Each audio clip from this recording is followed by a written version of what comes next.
Continuamos hoy, amigo oyente, nuestro estudio del segundo libro del Antiguo Testamento, el libro de Éxodo. En nuestro programa anterior estábamos hablando de la Pascua, aquí en el capítulo 12 de Éxodo. Y dijimos que cada instrucción relacionada con esta fiesta tenía un significado y mensaje específico. Esto habla de la comunión de la familia. Y concluimos diciendo que las familias deben estar juntas en la iglesia. Cada familia debe sentarse junta en la iglesia. Pero en muchas de nuestras iglesias hoy estamos dividiendo las familias. Nos hemos equivocado, amigo oyente. El plan de Dios está centralizado en la familia y nos hemos desviado de ese plan. Se nos dice también en el versículo 8 que debían comer la carne del cordero asada al fuego. El fuego habla del juicio. Debe haber un juicio del pecado. Debían comer el cordero con panes sin levadura. La levadura habla del pecado y el pan sin levadura habla de Cristo y debemos comer de él. También debían participar de esta comida con hierbas amargas. Aunque hay diferentes significados que se da a estas hierbas, creemos que en este contexto significa que nuestra experiencia no siempre será dulce cuando tratamos de conseguir que otros acepten a Jesucristo como su Salvador. Las hierbas amargas acompañan la redención. Ahora el versículo 9 de Éxodo capítulo 12 dice, «Ninguna cosa comeréis de él cruda, ni cocida en agua, sino asada al fuego, su cabeza con sus pies y sus entrañas». Este sacrificio no podía ser comido crudo porque hablaba del juicio del pecado en las vidas humanas, y eso requiere sacrificio y el fuego del juicio. Cuando una persona llega a Cristo, viene como pecador. No debía ser cocido en agua el sacrificio. Esto simplemente quiere decir que debemos confiar en Cristo y solamente en Él. Lamentablemente hay muchos hoy que están confiando en agua para su salvación. Todo debía ser asado. Era el juicio del fuego. Ahora los versículos 11 y 12 del capítulo 12 de Éxodo dicen, «Y lo comeréis así, ceñidos vuestros lomos, vuestro calzado en vuestros pies, y vuestro bordón en vuestra mano, y lo comeréis apresuradamente. Es la Pascua de Jehová. Pues yo pasaré aquella noche por la tierra de Egipto, y heriré a todo primogénito en la tierra de Egipto, así de los hombres como de las bestias, y ejecutaré mis juicios en todos los dioses de Egipto. Yo, Jehová». Amigo oyente, cuando usted acuda a Cristo, debe tener ceñidos sus lomos, listo para salir del mundo y no estar involucrado más en él. No creemos que uno pueda ser convertido y al mismo tiempo continuar viviendo una vida pecaminosa. Esto no quiere decir que no pecará de vez en cuando, pero sí significa que no tendrá por regla vivir en el pecado. Se nos cuenta el caso de una señora que era dueña de una licorería y que se convirtió al Señor Jesucristo. Llamó por teléfono a su pastor y le dijo que iba a abandonar su negocio. Ella dijo, «Si usted me aconseja tomar un martillo y romper todas las botellas en la licorería, yo lo haré». Hoy en día ella es una cristiana maravillosa.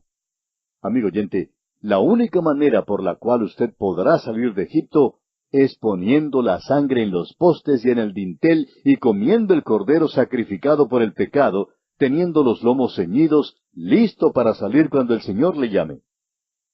Dios había dirigido sus plagas una por una contra los dioses principales de Egipto. Todos estos dioses demandaban la ofrenda de los primogénitos. Ahora Dios dirige sus cañones contra los mismos ídolos egipcios. Leamos ahora el versículo 13 de Éxodo capítulo 12. «Y la sangre os será por señal en las casas donde vosotros estéis. Y veré la sangre y pasaré de vosotros, y no habrá en vosotros plaga de mortandad cuando hiera la tierra de Egipto». Los israelitas no fueron salvos por causa de su descendencia de Abraham. Si los egipcios hubieran obedecido el mandato de Dios, ellos también hubieran sido salvos. Dios dijo, «Y veré la sangre y pasaré de vosotros». Nadie fue salvo porque hizo lo mejor posible, o por ser honesto, ni siquiera por ser buena persona. Dios dijo, «Y veré la sangre y pasaré de vosotros». No debían correr de la casa durante la noche para mirar la sangre. Debían tener plena confianza y fe en ella. No fueron salvos por cumplir la ceremonia de la circuncisión, ni porque eran miembros de alguna iglesia. Dios dijo, «Y veré la sangre y pasaré de vosotros». El ángel de la muerte no estaba haciendo un estudio de la vecindad. No tenían que abrir la ventana para decirle al ángel de la muerte lo buenos que eran y cuántas obras de caridad habían hecho. Cualquier hombre que se asomara a la ventana aquella noche moriría. Dios dijo, y veré la sangre y pasaré de vosotros. No se puede añadir nada a la sangre, amigo oyente. Ahora, ¿quiénes fueron salvados aquella noche? Solo aquellos que creyeron lo que dijo Dios. Ellos fueron salvos. Aquellos que habían puesto la sangre en los dos postes y en el dintel y confiaron en ella, fueron salvos. Aunque no lo comprendemos por completo, damos valor al hecho de que lo que Dios dice es verdad. Él me dice que la preciosa sangre de Cristo, que fue derramada en la cruz del Calvario, me salvará. Pero ninguna otra cosa podrá hacerlo. Sus palabras fueron, y veré la sangre y pasaré de vosotros. Dios dio algunas instrucciones específicas en el versículo 13. Cuando viera la sangre, Él los pasaría por alto. Esto no era alguna señal mística ni supersticiosa, sino un gran principio que corre por toda la palabra de Dios. Levítico capítulo 17, versículo 11 dice, Porque la vida de la carne en la sangre está, y yo os la he dado para hacer expiación sobre el altar por vuestras almas. Y la misma sangre hará expiación de la persona. Y luego Hebreos capítulo 9, versículo 22 declara este mismo principio cuando dice, Y casi todo es purificado, según la ley, con sangre, y sin derramamiento de sangre no se hace remisión. Sin derramamiento de sangre, amigo oyente, no hay remisión de pecados. En otras palabras, Dios no puede cerrar arbitraria ni bondadosamente sus ojos al pecado y no hacer nada en cuanto a ello. Así como un juez tampoco lo puede hacer cuando traen ante su presencia a un culpable para ser juzgado. El juez tiene que aplicar la ley y el culpable tiene que pagar la pena. La ley de Dios es inexorable en el universo. El alma que pecare, esa morirá. La sentencia de muerte cae sobre todos nosotros. Sin embargo, hay buenas noticias, porque una vida fue dada por nosotros y todos aquellos que aceptan por la fe a Cristo y su obra en la cruz del Calvario, serán salvos. Después de aplicar la sangre a los dos postes y al dintel, siguió la fiesta de la Pascua. El escritor a los Hebreos en el capítulo 10, versículos 12, 14 y 15 nos dice, Pero Cristo, habiendo ofrecido una vez para siempre un solo sacrificio por los pecados, se ha sentado a la diestra de Dios. Porque con una sola ofrenda hizo perfectos para siempre a los santificados. Y nos atestigua lo mismo el Espíritu Santo. Esta fiesta no tuvo nada que ver con la misión del ángel de la muerte. Esta fue una fiesta de comunión dentro del hogar. Dios la había mandado, es verdad, pero fue un privilegio participar en esta fiesta. Debían gozarse de la comunión con Dios. Leamos ahora el versículo 17 de Éxodo 12. Y guardaréis la fiesta de los panes sin levadura, porque en este mismo día saqué vuestras huestes de la tierra de Egipto. Por tanto, guardaréis este mandamiento en vuestras generaciones por costumbre perpetua. Los israelitas comieron panes sin levadura en la marcha por el desierto, porque fue la noche de la Pascua. Comieron panes sin levadura por 7 días. Si hubieran comido pan leudado, hubieran sido cortados de la comunión. Las palabras levadura, leudado y sin levadura se usan 8 veces entre los versículos 14 al 20. Leamos ahora los versículos 19 y 20. Por 7 días no se hallará levadura en vuestras casas, porque cualquiera que comiere leudado, así extranjero como natural del país, será cortado de la congregación de Israel. Ninguna cosa leudada comeréis, en todas vuestras habitaciones comeréis panes sin levadura. La levadura representa o es un símbolo de la maldad. Representa lo que es malo y ofensivo. En el capítulo 13 de Mateo hay una parábola en cuanto a una mujer que esconde la levadura en 3 medidas de harina. Aquella levadura no es el Evangelio, porque la levadura en toda la Biblia representa la maldad. Las 3 medidas de harina representan la palabra de Dios, y la levadura, la maldad, ha sido escondida en ella. Es asombroso ver cuánto error se enseña hoy en día y cuántos creen en esos errores. La levadura, o sea la maldad, ha sido agregada a la enseñanza de la palabra. Todas las sectas e ismos hacen uso de la Biblia, sí, pero le añaden su propia levadura diabólica. Los hijos de Israel, pues, fueron amonestados en cuanto a esto. Nuestro Señor aclaró este asunto de la levadura en el Evangelio según San Mateo. Leemos allí en el capítulo 16 y versículo 6, Y Jesús les dijo, Mirad, guardaos de la levadura de los fariseos y de los saduceos. Luego en Mateo 16, versículo 11 leemos, ¿Cómo es que no entendéis que no fue por el pan que os dije que os guardaseis de la levadura de los fariseos y de los saduceos? En ese entonces, los discípulos del Señor pensaban que Él hablaba en cuanto al pan material. Más tarde, sin embargo, entendieron que el Señor estaba hablando en cuanto a las doctrinas falsas de los fariseos y que esa era la levadura. El pan sin levadura no es nada sabroso. Hay muchas personas a las cuales no les gusta estudiar la Biblia. Para ellas es como el comer el pan sin levadura. Muchos hombres anhelan venir a la iglesia para disfrutar de las horas sociales, o para gozarse de la música o de la hermosura del templo, pero no para escuchar la palabra de Dios. No les gusta la palabra de Dios porque no les es nada sabrosa. El pan sin levadura no es tan sabroso como el leudado, pero la palabra de Dios es la comida esencial para el Hijo de Dios. Leamos ahora los versículos 22 y 23 de Éxodo capítulo 12. Y tomad un manojo de hisopo y mojadlo en la sangre que estará en un lebrillo, y untad el dintel y los 2 postes con la sangre que estará en el lebrillo, y ninguno de vosotros salga de las puertas de su casa hasta la mañana. Porque Jehová pasará hiriendo a los egipcios, y cuando vea la sangre en el dintel y en los 2 postes, pasará Jehová aquella puerta, y no dejará entrar al heridor en vuestras casas para herir. ¿Se ha preguntado usted alguna vez cómo hicieron los israelitas para poner la sangre en los postes y en el dintel? El hisopo es una planta que crece entre las rocas y la utilizaron para aplicar la sangre a la casa. A nuestro parecer, el hisopo representa la fe. Esa es la manera en que la sangre se aplica a su corazón y a su vida. Usted, amigo oyente, ¿confía en lo que Cristo ha hecho cuando murió por usted? Y entramos ahora a considerar la 10ª plaga que cayó sobre Egipto, o sea, la muerte de los primogénitos. Este es el último juicio y la última plaga que desciende sobre la tierra de Egipto. Dios había preparado a su pueblo para ella. La tierra de Gosén había escapado a las 3 últimas plagas, pero no podía escapar a esta, a menos que hubiera sangre en los 2 postes y en el dintel de sus puertas. Ahora, cualquier egipcio pudo haber seguido el ejemplo de los israelitas, poniendo la sangre en los 2 postes y en el dintel de su puerta, y creyendo a Dios, y el ángel de la muerte habría pasado sin herir al primogénito en su casa. Ahora muchos van a sorprenderse algún día cuando descubran que el Señor Jesús no les va a preguntar de cuál iglesia eran miembros.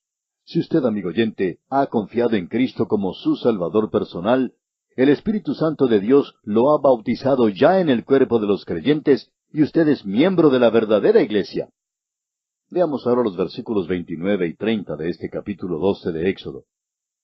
Y aconteció que a la medianoche Jehová hirió a todo primogénito en la tierra de Egipto, desde el primogénito de Faraón que se sentaba sobre su trono, hasta el primogénito del cautivo que estaba en la cárcel, y todo primogénito de los animales.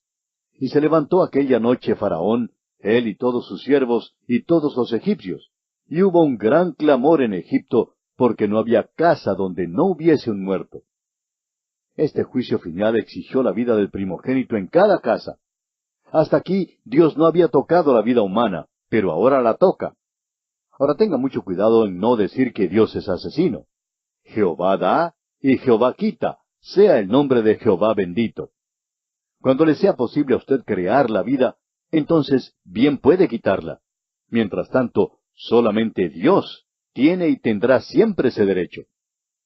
Aquella noche, pues, Faraón se levantó y en el versículo 31 y 32 de Éxodo capítulo 12 leemos, E hizo llamar a Moisés y a Aarón de noche y les dijo, Salid en medio de mi pueblo vosotros y los hijos de Israel, e id servid a Jehová, como habéis dicho.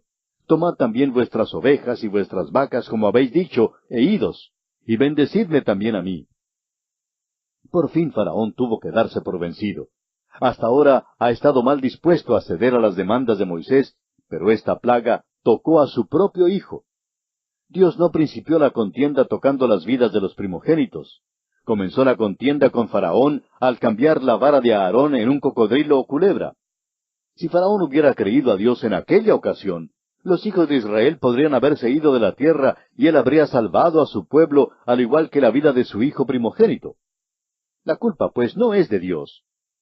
Ahora el versículo 33 dice, Y los egipcios apremiaban al pueblo, dándose prisa a echarlos de la tierra, porque decían, todos somos muertos. Los egipcios no sabían dónde el juicio de Dios terminaría. Dios había tomado a los primogénitos. ¿Qué haría inmediatamente después? Quizá causaría la muerte de todos los egipcios, y por tanto Faraón y el pueblo dijeron a los israelitas que salieran de la tierra porque temían el desastre que ahora les pudiera acontecer. Veamos ahora los versículos 34 y 35 de Éxodo 12. Y llevó el pueblo su masa antes que se leudase, sus masas envueltas en sus sábanas sobre sus hombros. E hicieron los hijos de Israel conforme al mandamiento de Moisés, pidiendo de los egipcios alhajas de plata y de oro y vestidos. Como ya hemos dicho, este asunto de pedir era simplemente el de cobrar los sueldos retrasados de muchos años de su trabajo como esclavos. Leamos el versículo 36 de Éxodo 12. Y Jehová dio gracia al pueblo delante de los egipcios, y les dieron cuanto pedían. Así despojaron a los egipcios. Los egipcios debían tanto a los israelitas en sueldos retrasados que el pueblo hebreo los despojó. Ahora el versículo 37 dice, partieron los hijos de Israel de Ramesés a Sucot como 600,000 hombres de a pie, sin contar los niños. Parece que salieron de la tierra de Egipto más de 1,000,000 de personas. Había 600,000 hombres, sin contar las mujeres y los niños. Luego, en el versículo 38 de este capítulo 12 de Éxodo, nos llama la atención otro hecho interesante. También subió con ellos grande multitud de toda clase de gentes y ovejas y muchísimo ganado. Además de los israelitas que salieron de Egipto, una grande multitud de toda clase de gentes salió con ellos. Ahora esto ocasionará mucha dificultad en el campo de Israel. Aprenderemos más en cuanto a esta multitud de toda clase de gentes en el libro de Números, y es perturbadora. Verdaderamente es un grupo mestizo. Un egipcio se casó con una doncella judía, o un hebreo se había casado con una doncella egipcia. Los hijos de una unión como esta tuvieron que decidirse, o bien salían de la tierra de Egipto con los israelitas, o bien se quedaban con los egipcios. Muchos de aquella multitud de toda clase de gentes salieron de la tierra, pero también muchos quedaron atrás. Aquellos que salieron se preguntaban muchas veces si se habían equivocado en su decisión, y cuando vinieron las dificultades fueron los primeros en quejarse. No eran israelitas en el verdadero sentido de la palabra. Uno de los problemas grandes en Israel hoy en día es su grande multitud de toda clase de gentes. También es un problema en la iglesia. Aquellos que se hacen miembros de alguna iglesia, pero que no son salvos. Son parte de la multitud de toda clase de gentes, lo cual causa dificultades. Leamos los versículos 39 al 42 de Éxodo 12. Y cocieron tortas sin levadura de la masa que habían sacado de Egipto, pues no había leudado, porque al echarlos fuera los egipcios, no habían tenido tiempo ni para prepararse comida. El tiempo que los hijos de Israel habitaron en Egipto fue 430 años.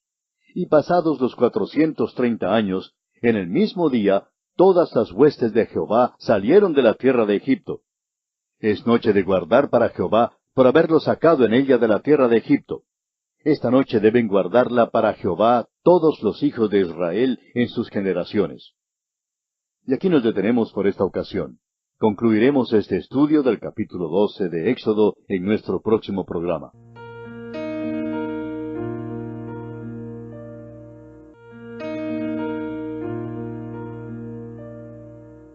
Continuamos hoy, amigo oyente, avanzando en nuestro estudio del capítulo 12 del libro de Éxodo. Dijimos al concluir nuestro programa anterior que la celebración de la Pascua data del éxodo de Israel de la tierra de Egipto. Ahora solamente los israelitas debían comer la Pascua.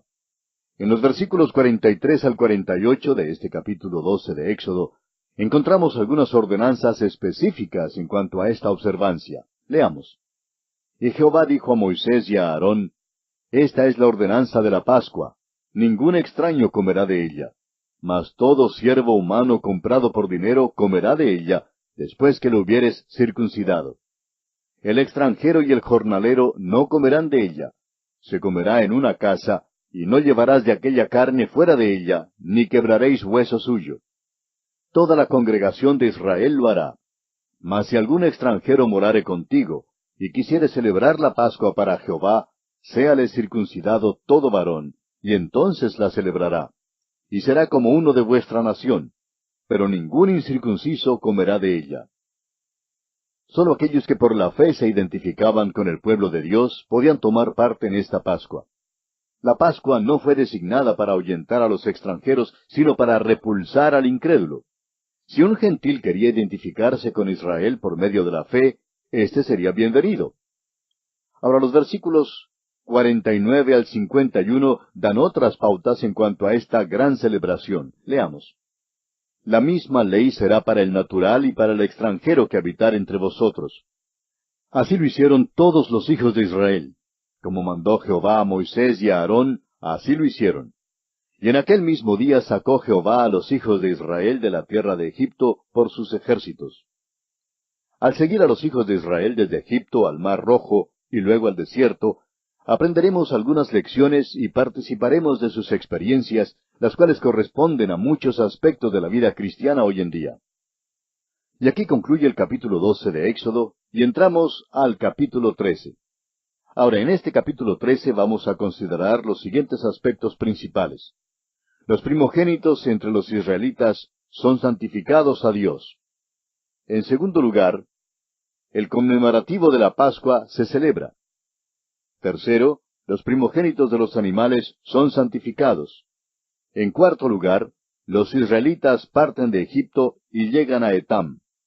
En quinto lugar, Dios guía a los israelitas de día en una columna de nube y de noche en una columna de fuego. Los israelitas salen de la tierra de Egipto y viajan hacia el Mar Rojo. Leamos los primeros 3 versículos de este capítulo 13 de Éxodo. Jehová habló a Moisés diciendo, Conságrame todo primogénito, cualquiera que abre matriz entre los hijos de Israel, así de los hombres como de los animales, mío es. Y Moisés dijo al pueblo, Tened memoria de este día, en el cual habéis salido de Egipto, de la casa de servidumbre, pues Jehová os ha sacado de aquí con mano fuerte. Por tanto, no comeréis leudado. Los primogénitos en Egipto habían muerto. Los dioses de Egipto siempre habían reclamado a los primogénitos como suyos, y ahora Dios reclama a los primogénitos de Israel como suyos. Dios quiere también lo primero de los creyentes hoy en día. Muchos cristianos no le ceden a Dios el primer lugar. Amigo oyente, Dios reclama lo mejor que tengamos, lo mejor de nosotros, lo mejor de que seamos capaces. Dios reclama lo primero en todo. Sin embargo, aunque Él quiere tener el primer lugar en nuestras vidas, muchos creyentes le dejan el último, y eso les crea muchos problemas. Solemos decir, si tenemos tiempo, entonces trabajamos para el Señor. Pero la mayor parte de nuestro tiempo se gasta en los intereses y las diversiones personales. Por lo general le ofrecemos al Señor lo que nos sobra. Hace muchos años el evangelista norteamericano Billy Sunday refirió la siguiente historia. Estaba él viajando con William Wrigley, un magnate productor del chicle. El señor Wrigley era cristiano y al viajar juntos en el tren, le dijo a Billy Sunday que tenía por práctica en su vida dar al Señor un 10% de todo lo que ganaba. Y añadió que no era el último 10% lo que daba al Señor. William Wrigley daba el primer 10% de sus ganancias. Es muy interesante ver cómo el Señor lo bendijo y lo hizo prosperar. Ahora Dios no garantiza esto a todos ni a nadie. Pero Dios bendice a los hombres y a las mujeres que le ceden a Él el primer lugar en sus vidas. Los hijos de Israel recién acababan de salir de Egipto, donde trabajaron por años como esclavos.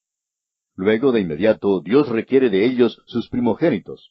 Muchos de ellos sin duda dijeron, Mira, Señor, tú acabas de librarnos de la esclavitud y ahora reclamas al primogénito como tuyo. El Señor Jesucristo hace lo mismo por usted y por mí. Nos salva de la esclavitud del pecado y nos pone en libertad. Dios dice en Juan 8:36, Así que, si el Hijo os libertare, seréis verdaderamente libres. El Señor también está diciendo que quiere que nos entreguemos a Él. Usted dirá, soy libre. Pero, ¿es usted verdaderamente libre? Usted ha sido comprado con un precio, la sangre preciosa de Jesucristo. La bendición viene cuando uno se entrega voluntariamente a Él y le cede el primer lugar en todo. Veamos ahora el versículo 5 de este capítulo 13 de Éxodo que estamos considerando. Y cuando Jehová te hubiere metido en la tierra del Cananeo, del Eteo, del amorreo, del heveo y del jebuseo, la cual juró a tus padres que te daría, tierra que destila leche y miel, harás esta celebración en este mes. En otras palabras, los israelitas debían observar la fiesta de la Pascua y la fiesta de los panes sin levadura. Ahora los versículos 6 y 7 nos dicen, 7 días comerás pan sin leudar, y el séptimo día será fiesta para Jehová. Por los 7 días se comerán los panes sin levadura, y no se verá contigo nada leudado, ni levadura en todo tu territorio. Cuando los israelitas salieron de Egipto, llevaban con ellos sus amasaderas y la masa que estaba en ellas. Esta era masa leudada, y Dios dice, quiero que la boten. Los panes sin levadura serán comidos por 7 días, y no habrá leudado visto contigo ni en tu casa. El versículo 8 continúa diciendo, y lo contarás en aquel día a tu hijo, diciendo, se hace esto con motivo de lo que Jehová hizo conmigo cuando me sacó de Egipto. Esta observancia debía ser pasada de una generación a otra para que el pueblo siempre recordara que Dios libró a los israelitas de la tierra de Egipto. Sigamos con los versículos 9 al 12 de este capítulo 13 de Éxodo. Y te será como una señal sobre tu mano y como un memorial delante de tus ojos, para que la ley de Jehová esté en tu boca, por cuanto con mano fuerte te sacó Jehová de Egipto. Por tanto, tú guardarás este rito en su tiempo de año en año. Y cuando Jehová te haya metido en la tierra del cananeo, como te ha jurado a ti y a tus padres, y cuando te lo hubiere dado, dedicarás a Jehová todo aquel que abriere matriz, y asimismo todo primer nacido de tus animales, los machos serán de Jehová. Los primogénitos de todos los ganados que pertenecían a los hijos de Israel eran del Señor. Avancemos ahora con el versículo 13. Mas todo primogénito de asno redimirás con un cordero, y si no lo redimieres, quebrarás su cerviz. También redimirás al primogénito de tus hijos. Todo primogénito de asno debía ser redimido con un cordero. Dios no quería uno de esos animales orejudos como ofrenda. La ofrenda tenía que ser un cordero. Los primogénitos de los hombres entre sus hijos debían ser redimidos, como veremos más tarde, con plata metálica. La plata era el dinero de la redención. Los versículos 14 y 15 establecen el recordatorio de la liberación de Egipto. Leamos. Y cuando mañana te pregunte tu hijo, diciendo, ¿qué es esto? Le dirás, Jehová nos sacó con mano fuerte de Egipto, de casa de servidumbre. Y endureciéndose Faraón para no dejarnos ir, Jehová hizo morir en la tierra de Egipto a todo primogénito, desde el primogénito humano hasta el primogénito de la bestia. Y por esta causa yo sacrifico para Jehová todo primogénito macho, y redimo al primogénito de mis hijos. Esta observancia debía recordar a los israelitas que Dios los libró de la tierra de Egipto. Los primogénitos de sus hijos tenían que ser redimidos con plata. El apóstol Pedro, en su primera carta, capítulo 1, y versículos 18 y 19, nos dice, sabiendo que fuisteis rescatados de vuestra vana manera de vivir, la cual recibisteis de vuestros padres, no con cosas corruptibles como oro o plata, sino con la sangre preciosa de Cristo, como de un cordero sin mancha y sin contaminación. Ahora en Éxodo capítulo 13 y versículo 17 leemos, y luego que Faraón dejó ir al pueblo, Dios no los llevó por el camino de la tierra de los filisteos, que estaba cerca, porque dijo Dios, para que no se arrepienta el pueblo cuando vea la guerra y se vuelva a Egipto. Los israelitas acababan de salir de la servidumbre y no estaban preparados en ninguna manera para la guerra. La ruta más corta para seguir a la tierra que Dios les había dado era por la costa del mar. Pero los israelitas de los tiempos pasados no tenían armas con que luchar con los pueblos allí establecidos, y por tanto, Dios bondadosamente los llevó por el desierto. Era una ruta más larga hacia la tierra prometida, pero pasarían sin guerra. No tendrían que enfrentarse con un enemigo hasta cuando entraran en la tierra. Pasaron 40 años viajando por el desierto antes de entrar en la tierra prometida. Pero para ese entonces ya tendrían un ejército y estarían equipados para entrar en combate. Alguien dirá, pero Dios bien pudo haberlos librado por medio de algún milagro. Esto es verdad, pero esta clase de actitud nos causa repugnancia. Algunos cristianos creen que Dios debe hacer un milagro por ellos cada minuto. Se sienten como si tienen el derecho de demandar al Señor que intervenga por ellos si están enfermos o si se encuentran en dificultades, etc.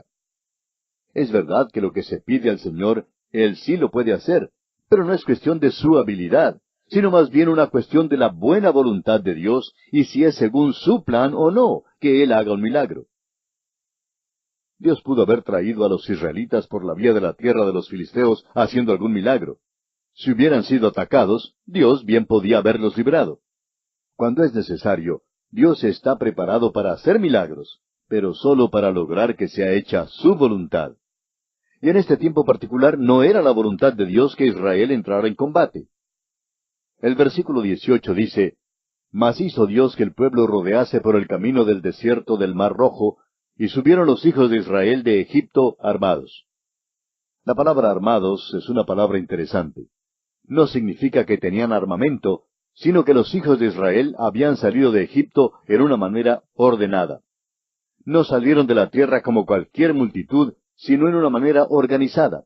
No tenían ningún ejército, sino que se agruparon en filas de 5, y si usted los hubiera visto viajando por el desierto, pues habría observado un grupo de gente más ordenado.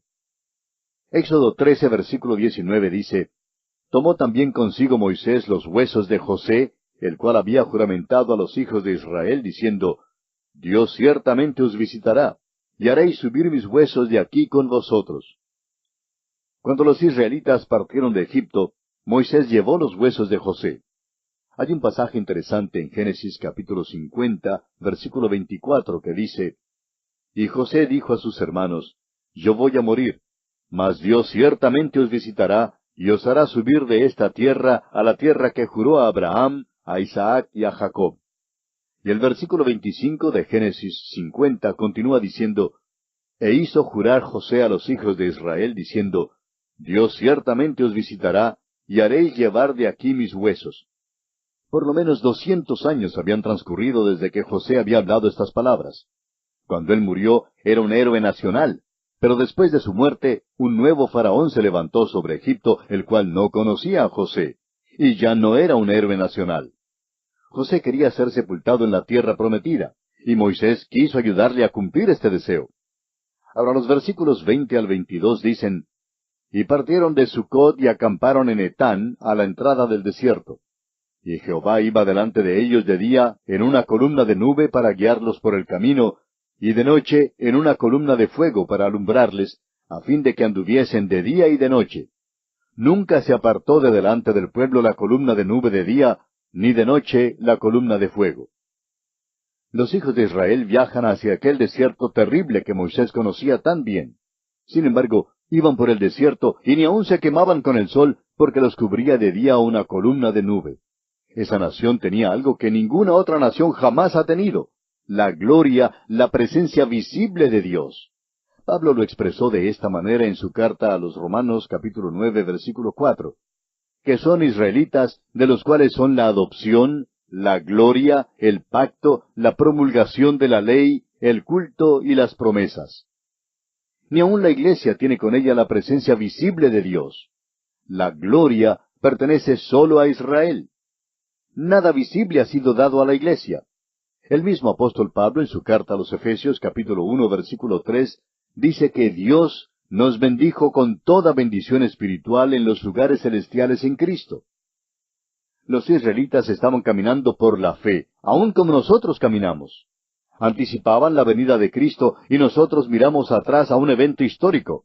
No necesitamos la presencia visible de Dios para poder caminar por la fe, porque tenemos la muerte de Cristo en la cruz y su resurrección como un hecho perfecto. Ellos necesitaban de la gloria, porque la redención todavía no había sido efectuada en la historia, como ahora ya lo ha sido. Dios hizo todas las preparaciones para cada eventualidad a fin de guiar a su pueblo con seguridad por el desierto. Egipto empieza gradualmente a desaparecer, y delante de los israelitas está la perspectiva de la tierra prometida. Y así concluye nuestro estudio del capítulo 13 del libro de Éxodo. Y ahora entramos en el capítulo 14.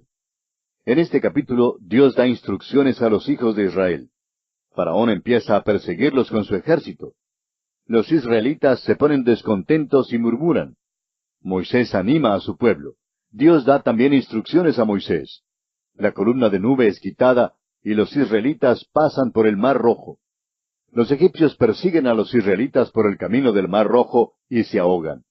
Leamos los primeros 2 versículos de este capítulo 14 de Éxodo que seguimos estudiando.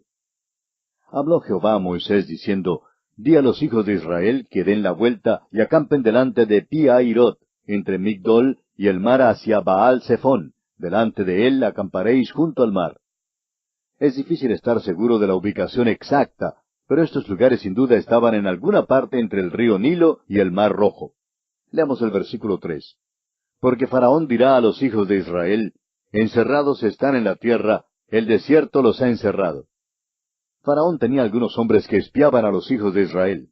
El movimiento de 2,5 millones de personas sería difícil de ocultar de todos modos. Faraón creía que los israelitas viajarían por la vía de la costa y por la tierra de los filisteos. Cuando ellos se encaminan entonces al desierto, él cree que están perdidos y que no saben para dónde van. Cuando él cree que están atrapados, entonces procede a perseguirlos. Es obvio que Faraón dejó ir de mala gana a los israelitas, pero Dios no ha acabado todavía de tratar con este hombre. Veamos los versículos 4 al 7 de este capítulo 14 de Éxodo, que dicen, Y yo endureceré el corazón de Faraón para que lo siga, y seré glorificado en Faraón y en todo su ejército, y sabrán los egipcios que yo soy Jehová. Y ellos lo hicieron así. Y fue dado aviso al rey de Egipto que el pueblo huía, y el corazón de Faraón y de sus siervos se volvió contra el pueblo, y dijeron, ¿Cómo hemos hecho esto de haber dejado ir a Israel para que no nos sirva? Y unció su carro, y tomó consigo su pueblo, y tomó 600 carros escogidos, y todos los carros de Egipto, y los capitanes sobre ellos.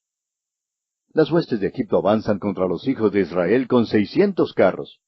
Usted bien puede imaginarse lo que aquel número de carros podía hacer a un pueblo indefenso, especialmente a las mujeres, los niños y al ganado. Sin duda, causarían una matanza terrible y estragos enormes entre los israelitas. En los versículos 8 al 10 veremos la persecución de Faraón al pueblo hebreo. Leamos. Y endureció Jehová el corazón de Faraón, rey de Egipto, y él siguió a los hijos de Israel. Pero los hijos de Israel habían salido con mano poderosa. Siguiéndolos pues los egipcios, con toda la caballería y carros de Faraón, su gente de a caballo y todo su ejército, los alcanzaron acampados junto al mar, al lado de Pi-Hahirot, delante de Baal-Zephón. Y cuando Faraón se hubo acercado, los hijos de Israel alzaron sus ojos, y he aquí que los egipcios venían tras ellos, por lo que los hijos de Israel temieron en gran manera y clamaron a Jehová. El mar Rojo estaba frente a los israelitas y las huestes de Egipto estaban detrás. Esta gente indefensa se encuentra en una situación realmente desesperada. Desde todo punto de vista natural, los israelitas se hallan en un apuro grande. Y aquí vamos a detenernos por esta oportunidad. Continuaremos con este interesantísimo relato en nuestro próximo programa.